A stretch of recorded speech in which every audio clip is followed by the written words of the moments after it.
Волна за волной через территорию современной Молдовы двигались народы и племена. В VI веке на Балканы пришли славяне. Через наши земли также прошли печенеги, агузы, узы, куманы и венгры. Последние пришли в Панонскую долину с Урала. В 1001 году было основано Венгерское королевство во главе со святым Иштваном, которое сыграет свою роль в создании и формировании Молдавского княжества.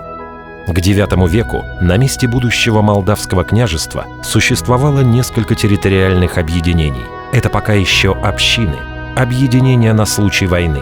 Их возглавляли князья-воеводы. Части территорий в разные периоды подпадали под влияние болгарского государства, Киевской Руси, Галицко-Волынского княжества.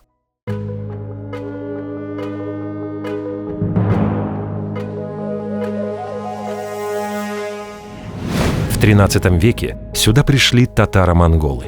Ни одно государство или империя не превзошли по размаху и территории Золотую Орду.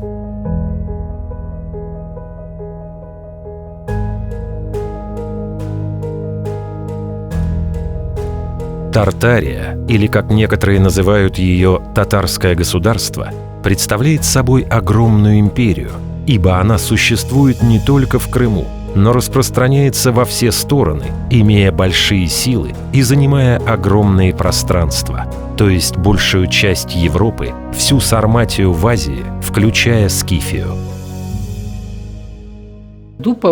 Согласно последним исследованиям, как в Румынии, так и в Молдове, на самом деле это не была пустынная земля. Напротив, эта зона познала во времена Золотой Орды демографический рост и впечатляющее экономическое развитие.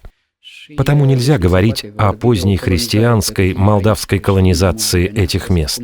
Даже под Золотой Ордой это общество растет, развивается до уровня, на котором возможно появление независимого государства Молдовы. Здесь пролегала часть татарского торгового пути, который необходимо было контролировать. Торговцы платили за транзит. Для их удобства и безопасности были построены караван-сараи, постоялые дворы. Золотоордынские города располагались в Трибуженах и Кастештах. Первый назывался Шехраль-Джидит, название второго неизвестно. Они были центром цивилизации, бойкая торговля, первые в этих местах бани, водопровод, многочисленные мастерские по изготовлению керамики, украшений. Здесь же находилась Золотоордынская администрация, которая собирала дань с местного населения. Тем не менее, продолжались набеги. Жителей угоняли в рабство. Росло стремление избавиться от чужеземцев и иноверцев. К середине XIV века Золотая Орда ослабла. Это создало предпосылки для появления Молдавского княжества. Точкой невозврата стало поражение татаро-монголов от литовцев в битве на Синих водах, притоке Южного Буга. Орду начали оттеснять Литва и Венгрия. Последняя решила расширить свое государство на восток за счет новой территории, будущего Молдавского княжества. Местные жители исповедовали православие. Еще до создания государства они уже называли себя молдаванами.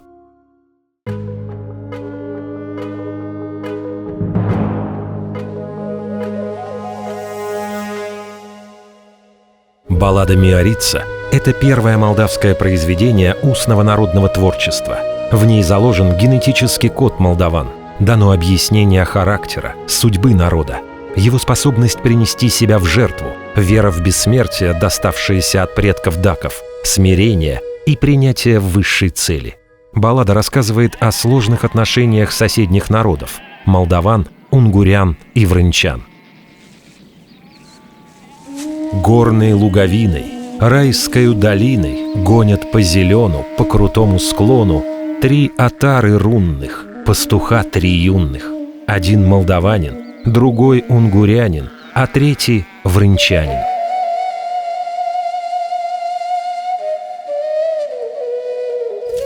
Чебан-унгурянин да чебан-врынчанин втайне пошептались, да истолковались. Сумерки падут, и они убьют парня молодого, парня из Молдовы.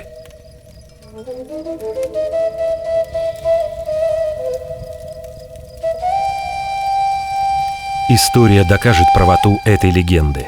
Молдова, Валахия, Трансильвания лишь короткие периоды будут выступать единым фронтом. Чаще между ними вражда, заговоры, мятежи и войны.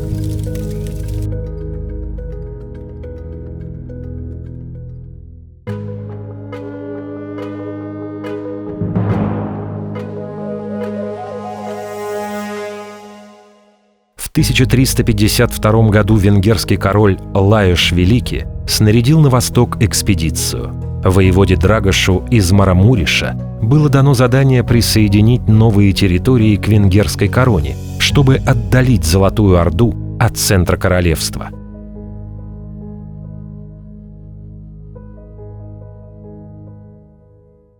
По воле Бога воевода Драгош пришел из Венгрии, из места Марамуриш, возле реки Марамуриш, охотясь на зубра, которого он убил возле реки Молдова. Он отпраздновал это вместе со своими боярами. Страна понравилась ему, и он остался и населил страну своими молдаванами из Венгрии и был их князем в течение 2 лет. Молдова с севера граничила с Польшей и Литвой, с востока с территориями Золотой Орды, на юге с Валахией, с запада с Венгрией. Драгош стал молдавским князем. Драгош выбрал первой столицей город Тыргул Молдовии, который потом получил название Бая.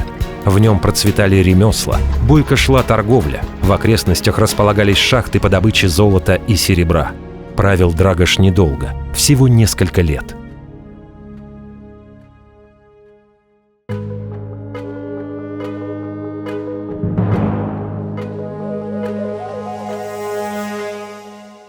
Господарем-основателем Молдавского княжества признан не Драгош, а Богдан.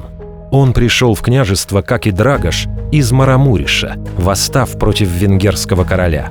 В Молдове Богдан сместил внука Драгоша Балка. Княжество стало независимым от Венгрии.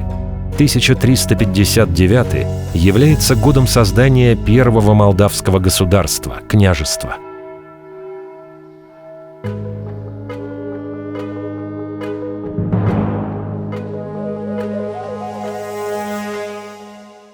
Венгрия признала независимость княжества лишь в 1365 году. В официальном акте от 2 февраля 1365 года король Венгрии Лаjoš оплакивал изгнание из Восточно-Карпатского воеводства своего подданного воеводы Балка, внука Драгоша. В грамоте признана самостоятельность и независимость нового государства. В документе оно названо «Терра Молдавия» – «Земля Молдавская». Авторитет Богдана был так велик и память о нем столько долгой, что еще многие века Молдову называли Богданией. Церковь Николая Чудотворца – первый каменный храм, воздвигнутый в Молдавском княжестве. Храм был основан воеводой Богданом в 1359 году, то есть одновременно с появлением государства. Так господарь благодарил Всевышнего за помощь в борьбе с венгерским сюзереном. Храм станет усыпальницей для 7 молдавских господарей.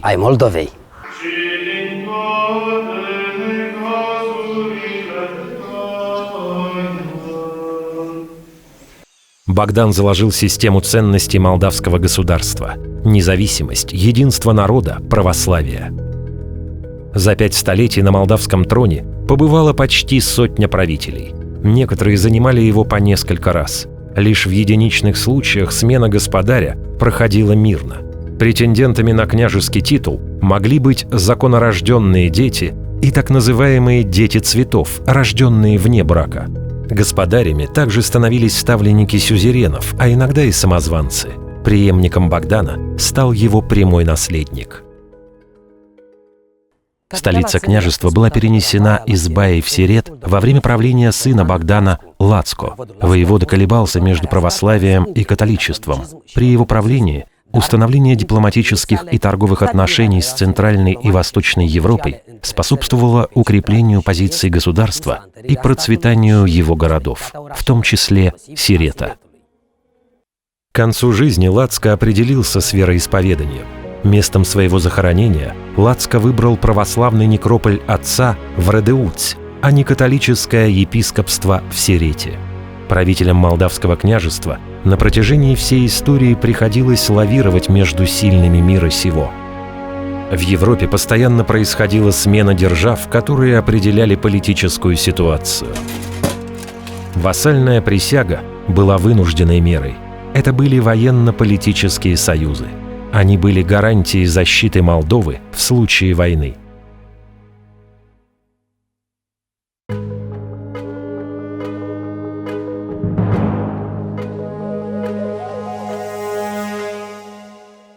В 1387 году молдавский господарь Петр I Мушат присягнул на верность польскому королю Егайло. В торговых делах Молдова самостоятельна и успешна. Княжество могло позволить себе ссудить своему сюзерену 3000 золотых, за что получает Покутье, нынешняя часть Буковины между реками Прут и Черемош. Такая щедрость стала возможна благодаря молдавскому торговому пути, приносившему немалую прибыль. На европейские ярмарки шли товары из причерноморских портов – шелк, драгоценности, пряности, специи и вина. При Петре Мушате княжество начало чеканить собственные монеты. На лицевой стороне размещен главный символ, династический символ. Но это еще вопрос, чей он – Мушатинов или потомков Богдана. На этой эмблеме голова тура с дополнительными элементами, которые появляются с правой и левой стороны головы тура. Это роза и полумесяц, либо его варианты. Между рогами тура появляется звезда. У княжества очередная столица. Она переезжает из Сирета в Сучаву, тоже торговый центр. Через этот город проходило сразу несколько торговых путей. Один из них – знаменитый Молдавский.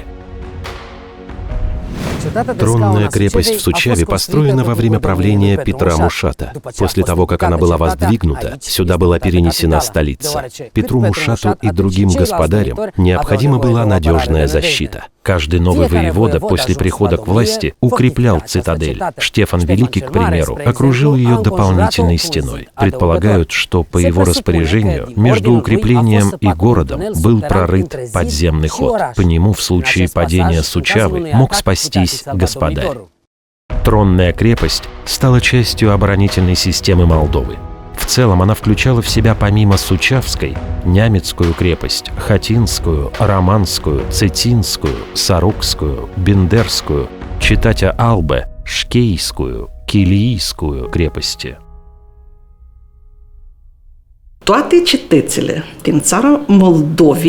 Все крепости в Молдавском княжестве были построены с использованием самых последних технологий своего времени. Мы можем сравнивать эти крепости с самыми, я так думаю, значимыми, лучшими оборонительными объектами, расположенными в европейских странах.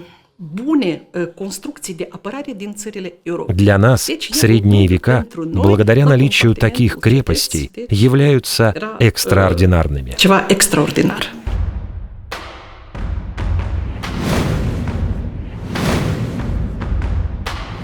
Крепостная оборонительная система Молдовы была окончательно сформирована к концу XV века. Ее основателем стал Петр I Мушат. Во время его правления Хатин перешел к Молдавскому княжеству. Цитадель выполняла роль военного центра региона, таможенного поста и места ярмарок. При Александре Добром на месте старой крепости появился новый Хатин. Он отвечал всем требованиям современной на тот момент фортификации.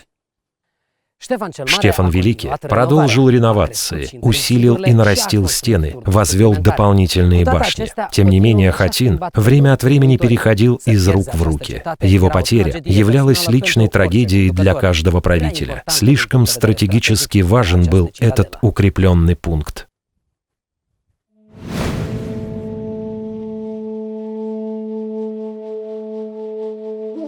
Выбор места строительства крепости всегда обоснован. Они располагались в стратегически важных пунктах, которые необходимо было оборонять. Так, рядом с Сорокской цитаделью находится брод через Днестр, который служил местом переправы татар. Они многократно пытались обосноваться на правом берегу Днестра, но на пути стояла неприступная крепость, гарнизон которой оказывал сопротивление татарам.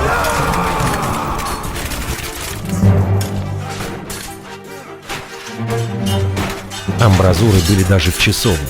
После каждого боя часовню приходилось вновь освещать. Был у крепости свой секрет. У входа располагался капкан, яма, которую прикрывали от посторонних глаз.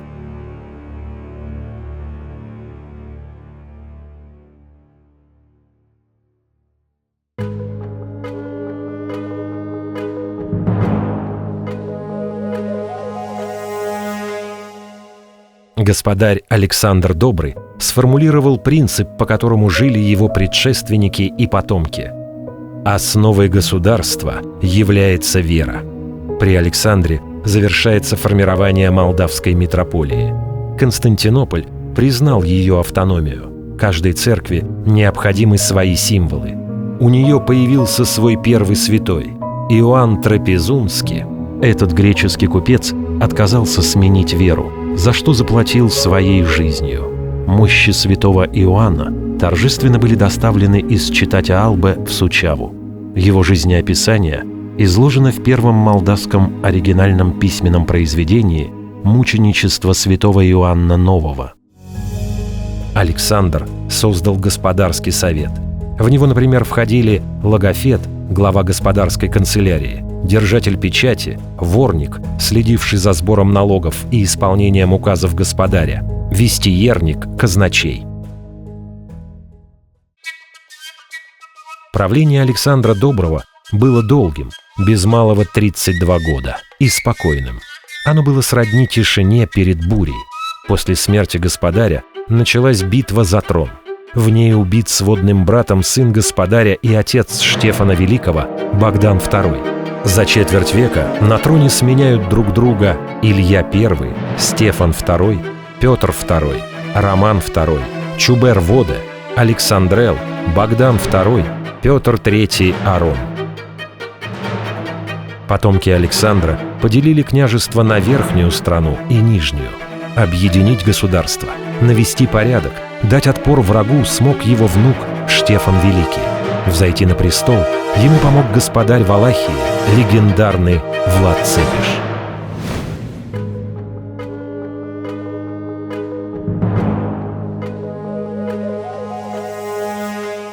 В 1453 году, за 4 года до начала правления Штефана, пала Византийская империя, столб восточного христианства. Турки-османы захватили ее столицу Константинополь. С приходом в Европу Османской империи начался новый этап многовекового противостояния ислама и христианства. Османы изощренно насаждали свою религию. Великий христианский собор Святой Софии они превратили в мечеть. На месте крестов появились полумесяцы. Турки оскверняли православные храмы по всей империи, выкалывая на церковных росписях святым глаза, делая фрески слепыми. Молдавские церкви тоже хранят следы подобного варварства. С падением Константинополя начались поиски нового царя, заступника христиан и продолжателя традиций Византийской империи.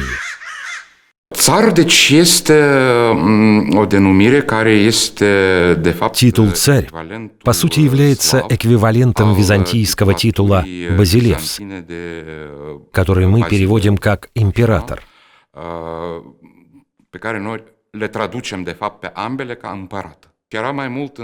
Титул «базилевс», «царь», носил символическое значение.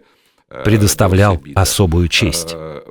Единственным, кто мог возвести в ранг императора, признавался Бог. То есть император — это единственный в своем роде помазанник Божий. Тот его и назначает. Согласно концепции империи, все остальные монархи становятся правителями по милости императора. Концепции империale, ceilalți monarhi deja sunt din mila împăratului. Идея Третьего Рима проникла в массы. В середине XV века все византийское в противовес восточному вошло в моду. Молдавские господари и их приближенные были большими поклонниками моды, большими поклонниками роскоши, следили за европейской модой. Вот хорошим доказательством тому является гардероб господаря Штефана Челмари. Известно, что на изображениях фресковых он изображен в основном по византийской моде, то есть это тяжелая одежда, так называемые мантии и границы. А в изображениях на пергаменте, в миниатюрах, он изображен как человек эпохи Возрождения. Широкая одежда, без рукавов, вот такая скроенная по основам человеческого тела. Среди претендентов на титул царя или императора Третьего Рима были два православных князя – московский и владимирский Иван III и молдавский господарь Штефан Великий. Оба женились на наследницах Византии, представительницах рода палеологов. Женой Ивана III стала Софья, а Штефана Великого – Мария Мангубская. После свадьбы детей князья из соперников превратились в родственников. Дочь Штефана Елена Волошанка стала женой Ивана Молодого, сына московского князя. Началась борьба после смерти Ивана Молодого за царский трон Московского Великого княжества между двумя женщинами, Софьей Палеолог и Еленой Волошанкой. Сначала участь подстигла Софью Палеолог, которая была тоже отстранена от политической борьбы. В этот момент как раз силу получила Елена Волошанка, и Иван III впервые в истории Московского княжества венчал на престол своего внука Дмитрия. Но через несколько лет ситуация просто перевернулась с ног на голову, и попала в опалу уже Елена Волошанка с внуком Ивана III, с Дмитрием. И история кончилась очень плачевно. Они были заключены под стражу, и в результате она умерла.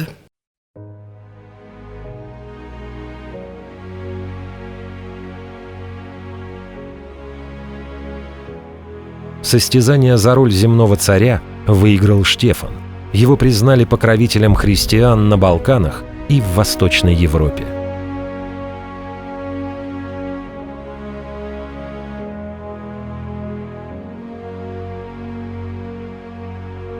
Был этот воевода Стефан, человек роста невысокого, вспыльчивый и скорый до пролития невинной крови. Много раз на пирах убивал без суда. Впрочем, же был характера цельного, не ленивый, и мысли его достигали таких пределов, о которых никто не догадывался. В военных делах мастер, при надобности лично шел в бой, и, видя его, не отступались, поэтому в редком бою не побеждал. И где побеждали его другие, там не терял дух, а, упав, восставал над победителями. Среди символов господарской власти были корона, скипетр, булава и меч. Каждый господарь предпочитал заказывать новое оружие. Штефан Великий поручил изготовление своего меча итальянским оружейникам из Генуи. Его длина составляет 1 метр 25 сантиметров. Он выполнен из стали и серебра. На эфесе есть надпись на старославянском «Господин Стефан воевода господарь». Такие мечи берегли, как зеницу ока. В бой ходили с другими, попроще. Своим покровителем Штефан выбрал Георгия Победоносца. Георгий был небесным защитником княжества, а господарь — земным. Штефан реформировал армию. Она напрямую подчинялась господарю. Впервые сформированы артиллерийские войска. Молдавская армия состояла из малого войска в 10-12 тысяч воинов и большого войска. В него дополнительно призывались крестьяне, горожане, простой люд. В период расцвета княжества общая численность армии достигала 40 тысяч человек. При Штефане у Молдавского княжества появился собственный флот. Он состоял из военных и торговых кораблей. Верфи располагались в Читате-Албе и Килии. При строительстве судов особо ценился молдавский дуб. Молдавский флот перевозил товары по Черному морю в Стамбул, доходил до Средиземного моря, острова Крит. Одной из знаковых побед Штефана стала битва у Васлуя, Подул-Иналт. Турецкое войско в 3 раза превосходило молдавское – 120 тысяч против 40 тысяч. Благодаря молдавским трубачам, проникнувшим в тыл османам и давшим сигнал к решающей атаке, среди турок, вообразивших, что они окружены, началась паника.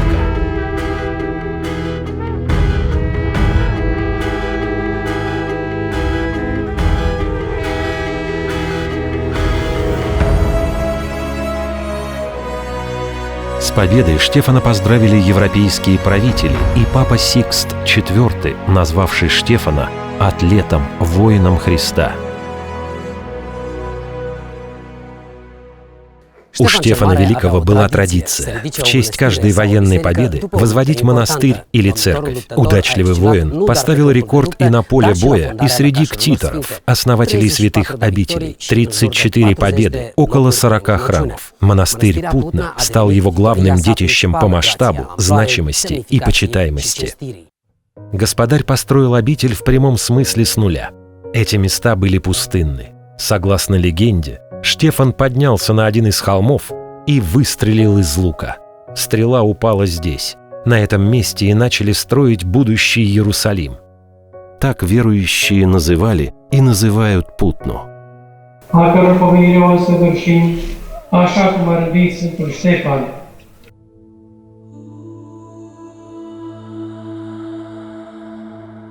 Штефан помогал обители на Афоне.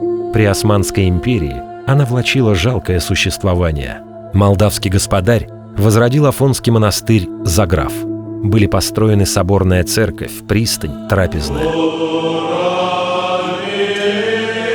На Афоне бережно хранят святыню, знамя Георгия Победоносца, вышитое дочерью Штефана Еленой. На молдавской земле Штефан продолжал строить храмы. В Белгороде об этом напоминает каменная плита. Церковь была выстроена Штефаном Великим в 1480 году при содействии 2 его парколабов, которые правили в этот момент в городе.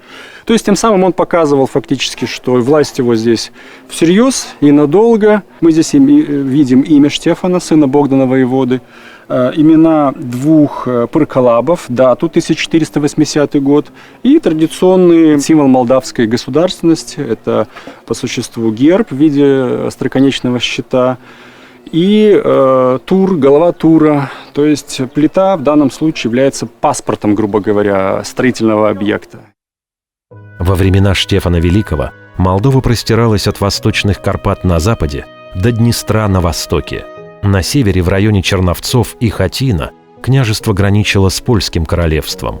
На юге рубеж проходил от Днестровского лимана у Читате-Албе, нынешнего Белгород-Днестровского, до устья Дуная вблизи Килии. Штефан был истинным реформатором, принимал нестандартные решения. Господарь одновременно противостоял Польше, Венгрии и Османской империи. Отношения с соседними княжествами Валахией и Трансильванией складывались неоднозначно.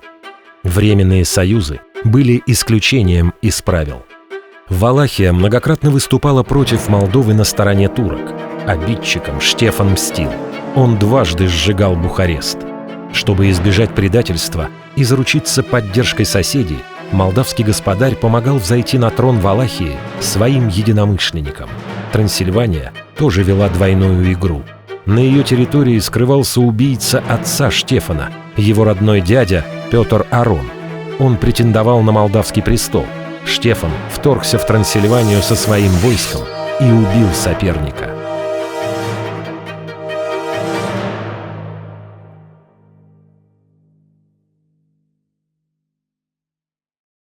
И как же охотно ссорились эти земли между собой, а расплачиваться за то пришлось этим землям в другое время, и расплата эта на века затянулась. В 1485 году Штефан вынужден был принести присягу Польше. Это позволяло рассчитывать на военную поддержку. В отличие от других вассалов, Штефан не преклонил колено перед королем, не сломал древко молдавского флага. Тот был по традиции передан на хранение в польскую казну. В 1486-м господарь вынужден был признать сузеренитет Османской империи. Он исчерпал возможность противостоять Порте и даже извлек политическую выгоду.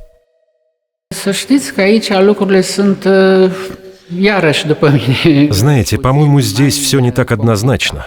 Все гораздо сложнее. Это правда, что он начал платить дань Османской империи.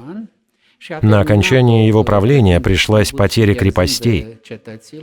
И все же он обеспечил, если вам угодно, на долговременной основе независимость Молдовы через сохранение ее государственности. Тогда, когда княжество вновь начало платить дань, он одержал своего рода победу.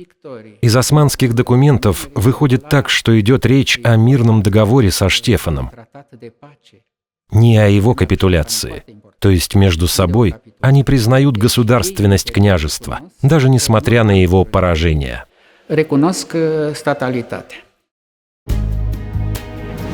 На территории княжества не строились мечети. Турки могли находиться здесь только временно. Им запрещено было покупать земли. Княжество сохранило себя как государство, в отличие от других балканских стран, ставших турецким пашалыком провинции – Болгарии, Сербии, Боснии.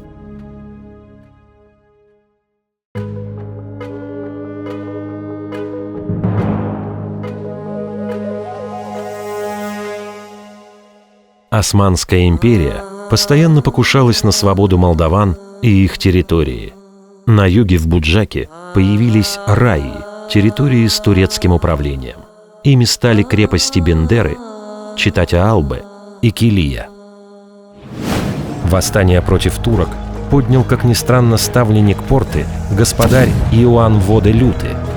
Он отказался платить увеличившийся вдвое налог харач. Воевода собрал большое войско Молдовы. Его поддержали казаки. Им противостояли турки, валахи и татары. Силы были неравные. Восстание было подавлено. Молдавский князь казнен. Еще одну попытку свергнуть турецкую власть предпринял валашский воевода Михай Храбрый. Противостояние Порте он видел в объединении княжеств Молдовы, Валахии и Трансильвании. В 1600 году, после завоевания Трансильвании, Михай на несколько месяцев занял молдавский трон. Валах не нашел поддержки среди местных бояр. К тому же против него объединились Порта, Польша и Австрия. Очередное антитурецкое восстание потерпело поражение. В XVI веке в Европе новое соотношение сил. К 1533 году Венгрия прекратила существование, будучи разделенной Портой и Австрией. В 1569 году Польша объединяется с Литвой, создав Речь Посполитую, которая будет существовать вплоть до 1795 года. Мощь набирала Османская империя. Молдавские бояре делились на партии в зависимости от своих симпатий. Были польская партия, венгерская, турецкая. Жертвами одного из таких заговоров стала династия Мушатинов, наследников Богдана I.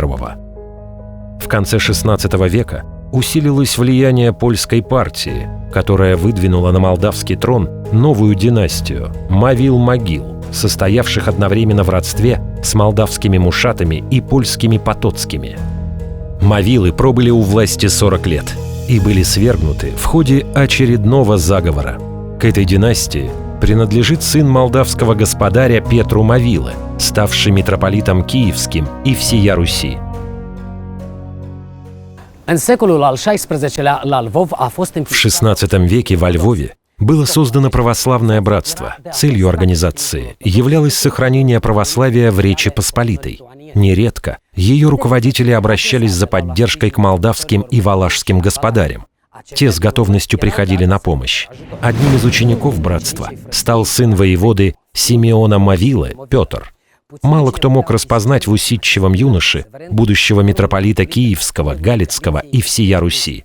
Он также основал Киево-Могилянскую духовную академию. Главным сподвижником Петру Мавилы в Молдове был господарь Василий Лупу.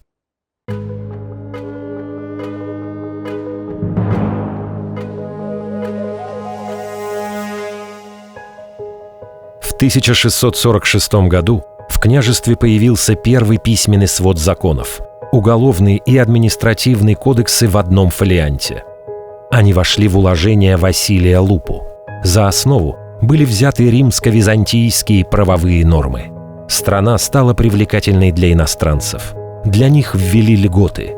Переселенцев освобождали на 10 лет от податей. В большом числе прибывали колонисты из Трансильвании и русины из Польши.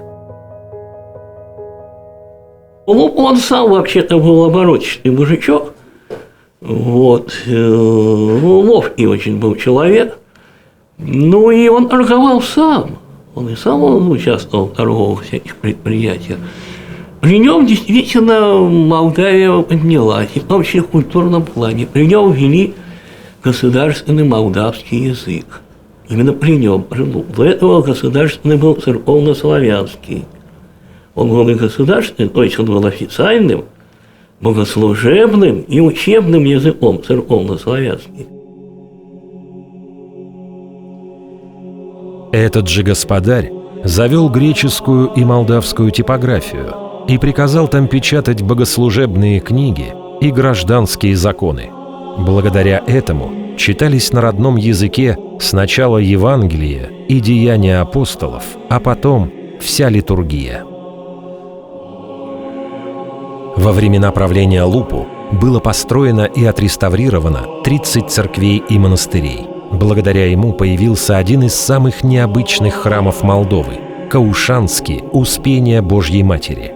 Притом напротив ставки Ногайского хана. Турки позволяли степным ордынам кочевать в этих местах. Местные жители обратились к хану с просьбой разрешить построить храм. Он разрешил, но не выше копья всадника на коне. Потому здание такое приземистое. Оно уходит на 1,5 метра ниже уровня земли. Молдавские христиане испытывали давление мусульман и с юга от Порты, и с востока от Орды. Потому каждое новое обретение молдавской церкви было символичным. Василий Лупу привез из Константинополя в Яссы мощи Параскевы Пятницы. Так у молдаван появилась первая святая. Параскева считается защитницей дома, домашнего скота, оберегает от болезней. Молдавские господари приняли на себя миссию покровительства православным в соседних землях. В честь Параскевы господарь построил в католическом Львове церковь. Деньги он получил, продав стадо волов.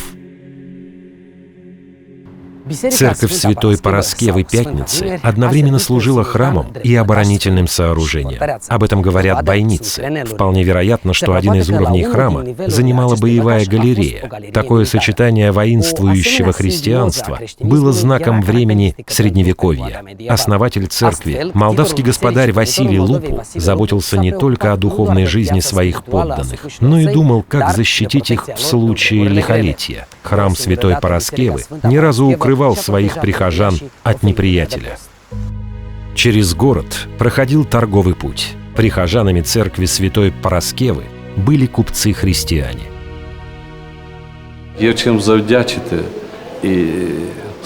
Есть чем гордиться самой Молдавии, что Бог дал такого человека, как Василий Лупу. Он не только построил этот храм. Те, кто знает историю, осознают, как много он сделал. Этот человек посвятил себя Богу. По сегодняшний день наша церковь молится за него. Как основателя мы упоминаем его в каждой службе. Поминається фундатор. Лупу обретал союзников благодаря брачной дипломатии. Его дочь Мария стала женой сына литовского гетмана. На второй дочери господаря хотел жениться сын гетмана запорожского войска Богдана Хмельницкого Тимофей. Казакам этот брак позволял узаконить свое положение. Обычные приемы брачной дипломатии со стороны Богдана Хмельницкого и его сына Тимуша не произвели впечатления на Василия Лупу. Семья не поддалась на уговоры. Тогда на нее решили воздействовать иначе. Богдан с Тимушем воспользовались конфликтом между крымскими татарами и Молдовой. Казаки вошли в княжество и практически уничтожили молдавскую столицу Яссы, пощадив лишь монастыри. В 4-й по счету столице Яссах сгорели господарский двор, боярские дома. Молдавский господарь сдался. Он согласился на неравный брак дочери с казаком. Муж Руксандры, Тимофей, вскоре погиб при защите Сучавской тронной крепости. И тут проявился характер молдавской княжны.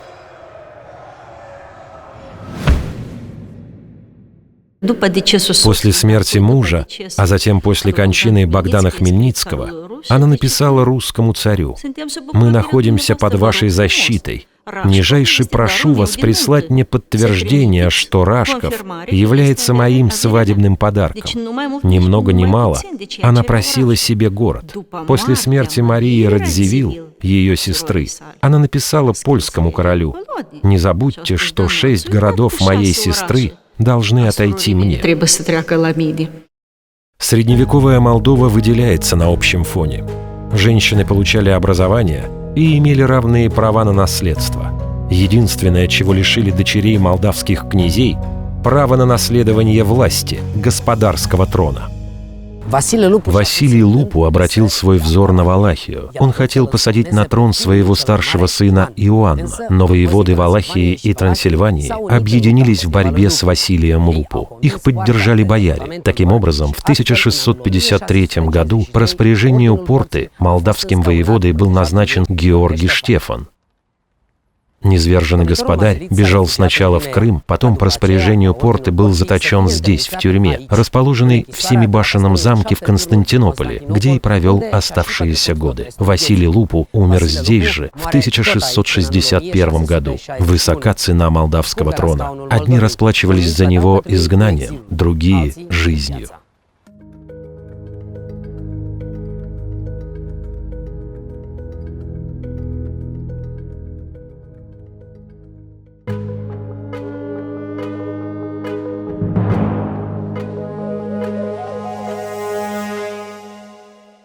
В XVIII веке многовековое противостояние между Османской и Российской империей перешло в активную фазу.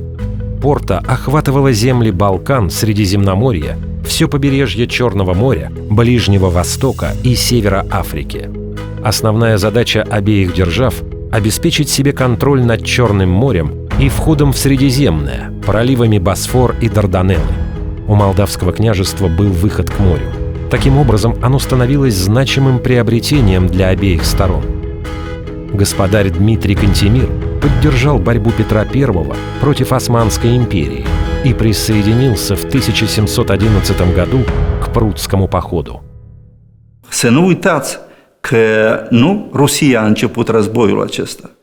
Не забывайте, что не Россия начала эту войну. Война была объявлена Османской империей против России.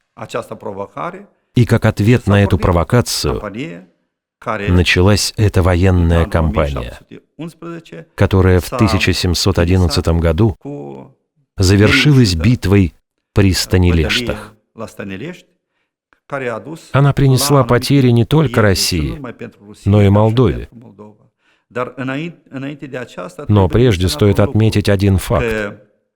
Как в Молдавском княжестве, так и в Валахии, и не только там. Взять, к примеру, сербов и болгар. Все были готовы присоединиться военными силами к русской армии, чтобы вместе бороться против Османской империи.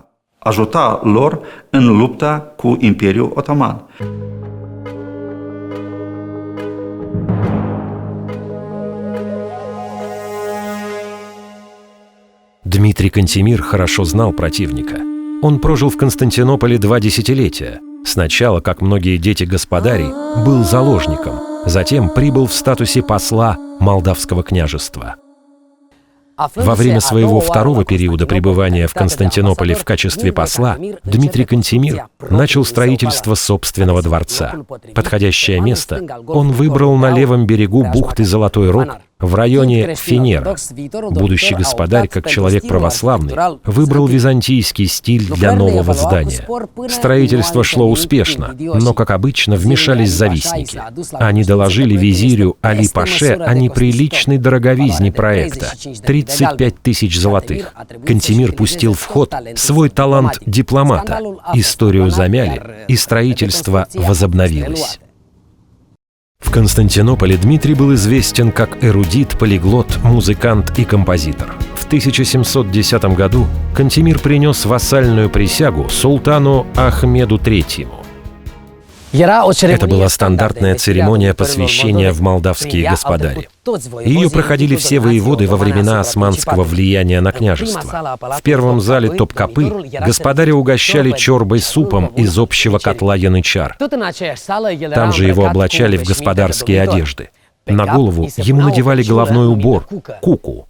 Он был украшен страусиными перьями в серебряной оправе, которые крепились к шапке брошью с драгоценными камнями. Такого роскошного наряда удостаивались только молдавский и валашский князья, крымский хан и великий визирь Порты. В следующем зале следовал обмен фразами, давно прописанными и выученными участниками действия наизусть. Султан Ахмед III обещал молдавскому господарю также трон Валахии, но не сдержал слова. Это одна из причин перехода Кантемира на сторону русского царя. Целый ряд субъективных и объективных причин привели к поражению Петра Великого. Предательство валашского воеводы Константина Брынковяну, отсутствие фуража, неподготовленность к долгому переходу. 18 тысяч человек было потеряно еще до начала активных военных действий. Бои шли с переменным успехом. 21 июля 1711 года Петр, осознавая безысходность ситуации, предложил на военном совете заключить с турками мирный договор. Молдавский господарь с приближенными вынужден был уйти вслед за Петром.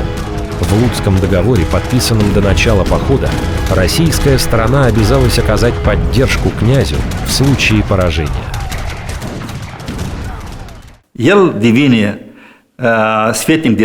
Он становится тайным советником при Петре I, членом российского правительствующего сената.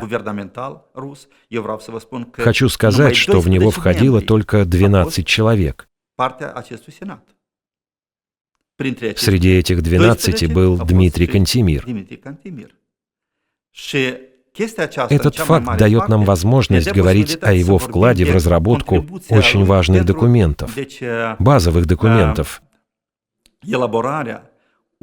которые существовали и действовали по всей Российской империи.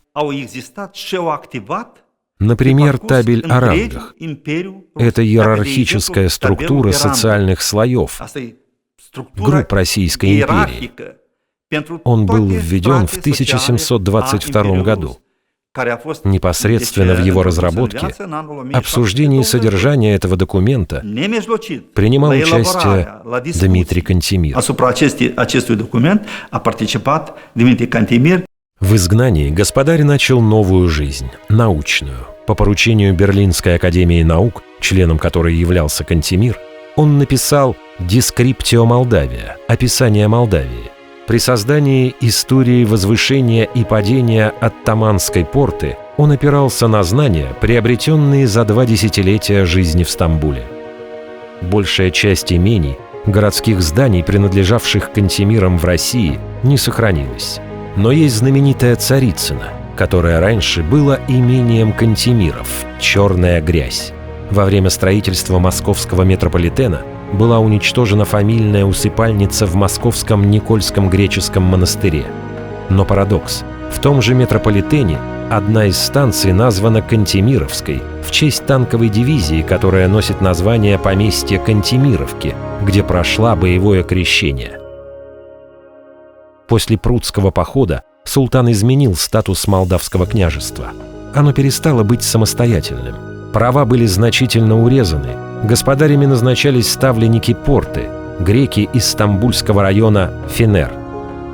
Начался фонариотский период. Молдавский трон стал объектом купли-продажи, как и посты чиновников.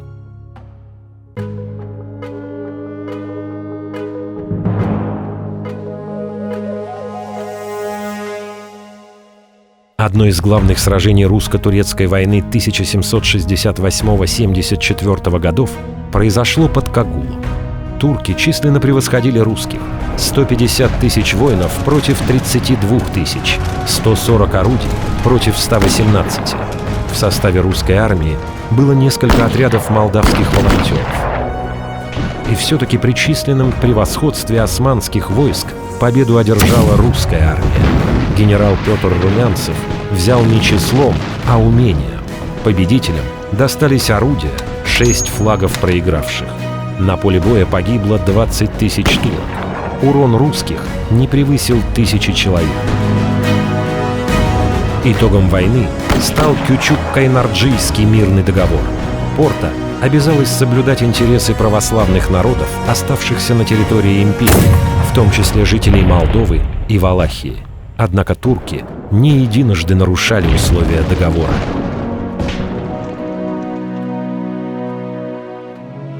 В ходе этой войны Молдавское княжество потеряло северо-восточную часть, на которой были бывшая столица княжества Сучава, монастыри Путна, Молдовица, Хумор, Воронец, Редеуц и область Черновцов до Нового Сулица.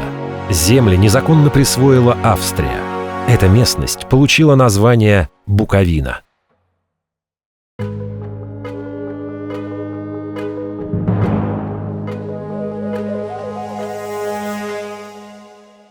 Русско-турецкая война 1787-91 годов стала частью греческого проекта Екатерины II. Императрица намеревалась разгромить Порту. На ее месте должна была возродиться греческая империя. Из Молдовы и Валахии предполагалось создать буферное государство Дакию. Но эти планы не сбылись. По Ясскому мирному договору русские оставили за собой право вето на принимаемые Портой решения в отношении Молдавского княжества, а также влияние на церковь. Но турки вновь и вновь нарушали условия договора.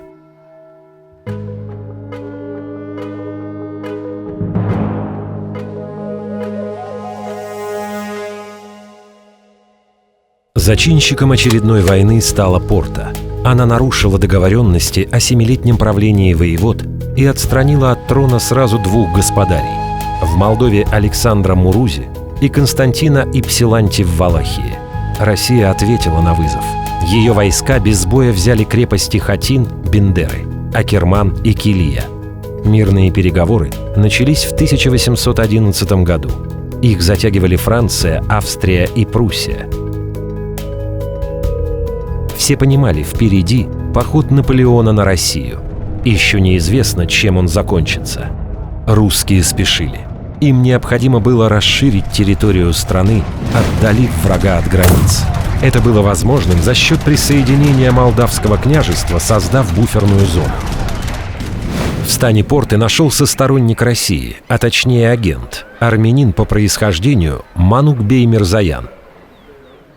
Параллельно с занятием дипломатией Манукбей скупает земли. На одном из участков в Бухаресте он строит дворец Хан-уллуй-Манук. В нем 16 мая 1812 года был подписан Бухарестский мирный договор между 2 империями – российской и атаманской. Манукбей – личный переводчик переговорщика со стороны Ахмед-паши, а также министр финансов Порты. Он вел большую игру, явно подыгрывая России. После подписания договора друзья рекомендовали ему бежать на левый берег прута, что он и сделал.